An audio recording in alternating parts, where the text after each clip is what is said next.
It's the Thirsty Thursday edition of Weather for Weather Geeks. Welcome back, everyone. We've got a lot to talk about again today. The weather pattern just is relentless. Hardly a break to be found, really. This weekend looks pretty quiet, and boy, do we need a break. Let's talk about what has happened so far today. We had, of course, a pretty healthy little slug of rain that came through around midday, right on schedule today.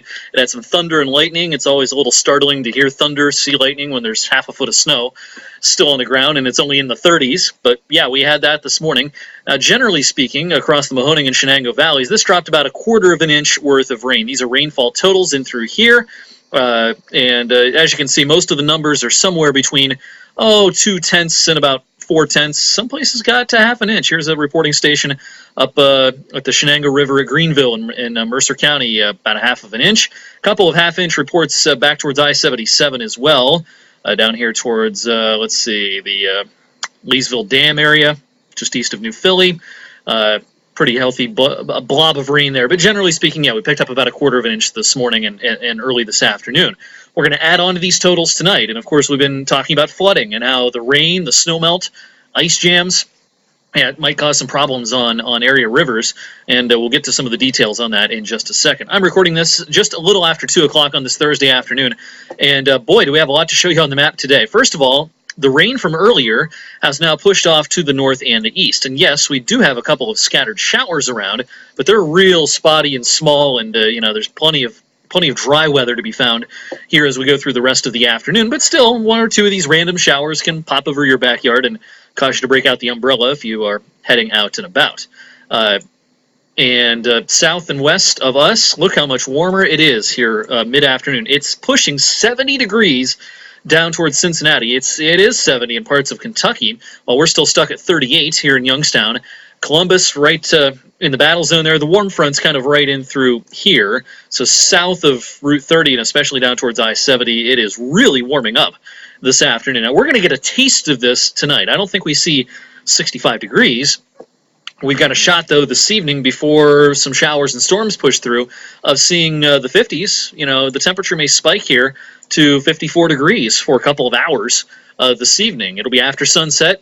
It might be around 10 o'clock, but it's possible that we see some very mild air for a few hours right before the cold front pushes in.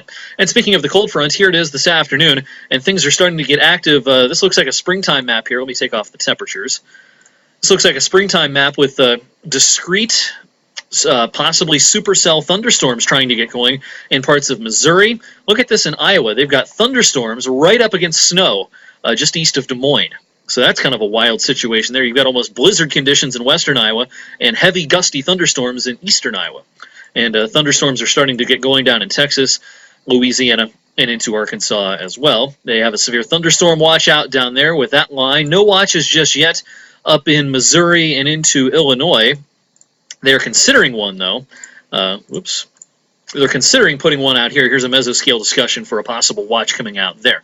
So this line of this cold front producing these lines of storms, they mean business. And the Storm Prediction Center does have a slight risk of severe weather out in the yellow area, and that includes southern Ohio. We're in the green area here, which is the general thunderstorm area. I don't think the threat for severe weather is all that high here. And when we talk about severe weather, we're talking about either large hail or damaging winds. Hail pretty much is a non-story, I think. Damaging winds, the threshold technically for a severe thunderstorm is for a 58-mile-per-hour wind gust. That's probably too high for us, and that's why the slight risk doesn't get up here. I think it is possible tonight that we get a 45 to 50-mile-per-hour gust in some spots. Even outside of thunderstorms tonight, it's still going to be windy. It's going to be a windy night, just generally speaking, but we may see some even stronger winds for 10 or 15 minutes as a squall line pushes in for tonight. But again, the higher threat for severe weather definitely from I-70 down here. There's even a moderate risk out in parts of northern Mississippi into Tennessee and into Kentucky as well. So let's go into the future here, and we're going to bring up a high-resolution computer model here that will paint a picture for us as to what we can expect for the rest of the day. I'm going to fast forward to 7 o'clock this evening, and, other than these tiny little spotty showers for the rest of the day, not much is going to happen at all through sunset, and even the first few hours after sunset are looking quiet. This is 7 p.m., and notice what's going on across Ohio, just real blotchy, scattered activity. The main threat for nasty weather at 7 o'clock is definitely going to be out here. This is what the radar should look like at about 7 o'clock this evening. Let me roll forward a few hours. We'll skip to 10 o'clock this evening. And by this point, the threat for some nastier storms has entered the Buckeye State. Probably not here in northeast Ohio, but down towards Columbus, Dayton, Cincinnati. This could be a pretty serious threat for some damaging winds and some real hefty downpours. And there's even a small tornado threat south of the Ohio River, especially. Some of these storms down in here might have enough rotation to spin up some embedded tornadoes in these squall lines. So that's something to watch out for. Again, that threat is well south of us. I'd be really surprised if we had any tornado risk here tonight at all. Now, the computer model here does have some scattered showers around at 10 o'clock. Let's go to midnight. Here's the simulated radar at midnight, and this is when this big line will be approaching. This threat for a damaging wind gust, or a wind gust maybe up to 50 miles per hour in any one location, is only going to last 10 or 15 minutes. It'll be right along the leading edge of this, right in through here at midnight. Behind this is just heavy rain, but generally speaking, the threat for severe weather is done once the leading edge moves through. So this is at midnight, especially from Youngstown west. We may start to hear some thunder at that point. 1 o'clock in the morning, this is when more backyards across the valley will see some heavy rain, some lightning and thunder possibly, and some gusty winds. A lot of times in these situations, the line ends up moving a little faster than the computer model thinks. So while this is the 1 o'clock simulated radar, I guess I wouldn't be shocked if this is actually what the radar looked like closer to midnight. This may be an hour too slow. It's still pretty early in the day for me to really ascertain that real accurately, but through experience, I can tell you a lot of times these squall lines end up being a little faster than the computer models look like maybe 12 hours out. But anyway, we're talking midnight, 1 a.m. here, and then we'll wrap this up with 2 a.m., and the line is definitely weakening. There'll be some rain around, some claps of thunder, and some gusty winds. So, if tonight's trash night, if the trash is coming in the morning, boy, you may have some trash cans barreling down the street, but otherwise, this does not look like a huge severe weather threat for us. The bigger threat is definitely south of I-70, and especially from the Ohio River on south. Look how nasty this line of storms looks in the middle of the night tonight at 1 a.m. So, actually, this is, at 11 p.m. So, Tennessee down into Mississippi, Alabama, they're definitely under the gun here. Let me bring up another model here that'll take us a little farther into the future, and this is then the wee hours of tomorrow morning at we're getting towards daylight here, 5 a.m., and there'll be a couple of showers around, and still the line looks nasty down in the southeast. Look at that. But our severe weather threat, if it even materializes, is long over by 5 a.m. And then here's the first couple of hours after sunrise tomorrow. Here's 8 a.m., especially east of Youngstown. It may get off to a damp start tomorrow, but I'm pretty confident that the rain pushes away fairly quickly, and we'll get some sunshine working in. But it is going to be a blustery, windy day tomorrow. Take a look at the, let me bring up the surface pressure here for tomorrow morning. Show you the isobars here. You can see how closely together they're going to be packed. Those are pretty close together. So a windy day coming up for our Friday. All right, flooding. We've already picked up 1/4 of an inch of rain. Snow is melting. We will probably pick up anywhere between 1/2 an inch and 3/4 of an inch of additional rain tonight. Here's the river outlook for the Mahoning River at Leavittsburg, one of the more flood-prone spots across the valley. Right now, the river level is normal. It's a little shy of 3 feet, but look at the ramp up for later on today and into tonight once the rain really gets going again and the snow continues to melt. And then the crest for the Mahoning River at Leavittsburg expected to be in the middle of the night Friday night or very early Saturday morning above flood stage. Yes, flood stage is 10 feet.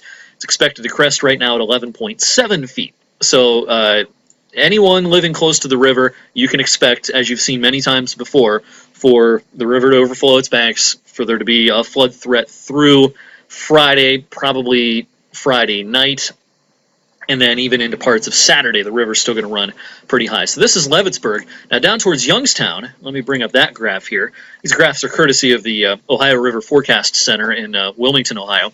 Now the river at Youngstown is expected to crest a little bit earlier. This peak right here is at around, let's see here, maybe 2 to 6 a.m. on Friday, so tomorrow morning. And it's actually a little higher. It's getting close to moderate flood stage here, this forecast. That's 15 feet, moderate flood stage. And the crest here, Mahoning River at Youngstown, 14.5 feet is the forecast. So, that's getting pretty serious there. Look how quickly the river is going to rise. It goes from 1.9 feet to 14.5 feet. in a matter of hours here. So this is something to watch out for. The flooding could actually be a little more serious here, closer to Youngstown as opposed to up towards Warren and Leavittsburg. So we'll, if these forecasts change, I'll certainly bring you up to date on that. I'll have some graphics on 21 News tonight at 6 o'clock. Let's zip through the weekend real quickly here because we're over 10 minutes already. Saturday, a weak little system might bring some flurries. No big deal there. I think Sunday could bring a little light snow. We're going to get nickeled and dimed a little this weekend. Saturday, it may even still be warm enough for a rain shower. Definitely colder Sunday with some light snow a possibility. Here's Monday, maybe some flurries. No big barn burners in the forecast for the next several days. The big story is going to be the cold. Here's the 5 to 10 day temperature anomaly outlook. This goes from the 25th of February through the 2nd of March. Brutally cold in the Midwest. We're talking temperature departures from average up there off the charts, maybe more than 20 degrees below average for that 5-day period. Here in Northeast Ohio, we could be around 10 degrees below average for that 5-day period when you add it all up. And then here's the 8 to 16 day outlook. It doesn't look quite as horrific, but it's still going to be well below average. This runs from the 28th through the 8th.